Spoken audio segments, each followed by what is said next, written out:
les déclarations des cotisations patronales, salariales, tout ça, c'est donc effectué par la société de portage. Donc c'est un gain de temps pour le consultant, le formateur évident. Vous l'estimez à combien, vous, Monsieur Magnier, cette charge-là? Ce gain de temps, en fait, qui permet au consultant de se consacrer à la prospection, à la réalisation du projet. Vous savez estimer ou pas? On dit en général qu'effectivement, si on compare le portage salarial avec quelqu'un qui aurait créé une structure juridique à part entière, en fait, quand on déclare ses activités, qu'on paye ses charges, qu'on déclare ses revenus, qu'on paye la TVA, qu'on relance les clients, qu'on facture, communément, sans exagérer, on dit que c'est entre 2 et 3 jours par mois, 2 ou 3 jours par mois. Ouais. Sans problème. Sans problème. Et donc, ça veut dire que si on est à plein temps, il faut consacrer une partie de son week-end à établir ça. Donc, ça, évidemment, c'est aussi un des avantages du portage, c'est qu'en fait, le salarié porté, le consultant porté, est complètement dégagé de toute cette partie-là, qui n'est pas forcément quelque chose de très intéressant. Et il peut se consacrer uniquement à la détection d'opportunités de mission. Et une fois qu'il a détecté ses missions, il est concentré à 100% sur la réussite de sa mission. Donc, il n'est pas pollué par cet aspect administratif. D'autant plus que, après, il peut y avoir des notions de risque. Quand on fait soi-même, on peut faire une mauvaise déclaration, on peut se tromper dans une facture, on peut oublier d'en envoyer une.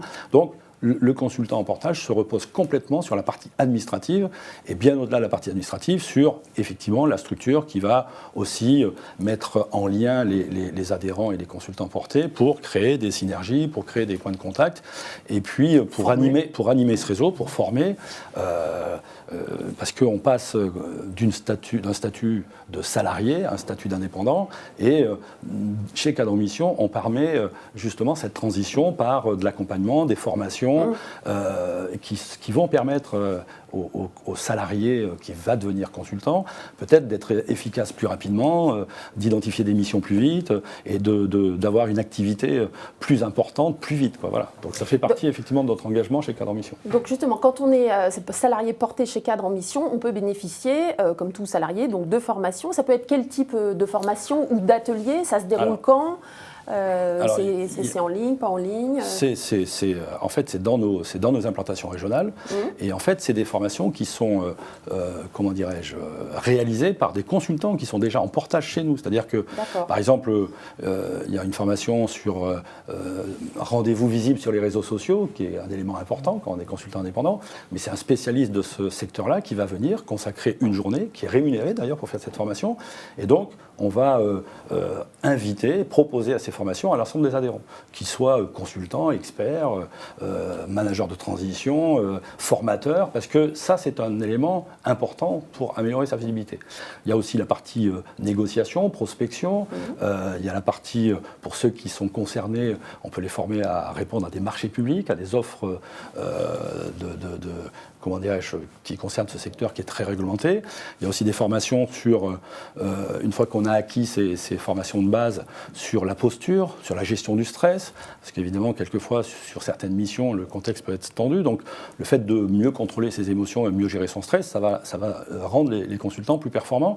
Et ce programme, c'est une dizaine de jours qu'on propose en permanence, on le réactualise chaque année en fonction des attentes et des demandes de nos adhérents. Les réseaux sociaux, il y a 3-4 ans, ce n'était pas forcément essentiel. On a eu évidemment une demande sur ce thème-là, on l'a mis à disposition de nos adhérents. Monsieur Leral, quelle est la dernière formation ou l'atelier auquel vous avez participé? Qu'est-ce que ça vous a apporté? Il y a quelques semaines, une formation sur les réseaux sociaux, justement sur les évolutions de LinkedIn. D'accord. Et donc ça vous a permis depuis de remettre votre profil à jour, de prospecter différemment? Comme c'est des domaines qui bougent tous les jours, le fait de pouvoir en formation et ensemble réactualiser nos compétences, c'est évident que c'est quelque chose de très fort et très puissant et qui alimente le réseau. Alors, en fait, nous, ce qu'on dit souvent, c'est qu'il faut être lisible, c'est-à-dire qu'il faut avoir une offre de service claire. Mais il faut être non seulement lisible, mais il faut être visible. Donc, avant d'être visible, il faut construire son offre, mais après, il faut la rendre visible. Alors, ça passe par le réseau, évidemment, mais ça passe par les outils modernes, donc les réseaux sociaux, les réseaux comme LinkedIn, les réseaux professionnels, les réseaux d'anciens élèves de grandes écoles. Mais effectivement, le fait d'être lisible et visible, ça va apporter un avantage indéniable aux consultants, aux salariés portés.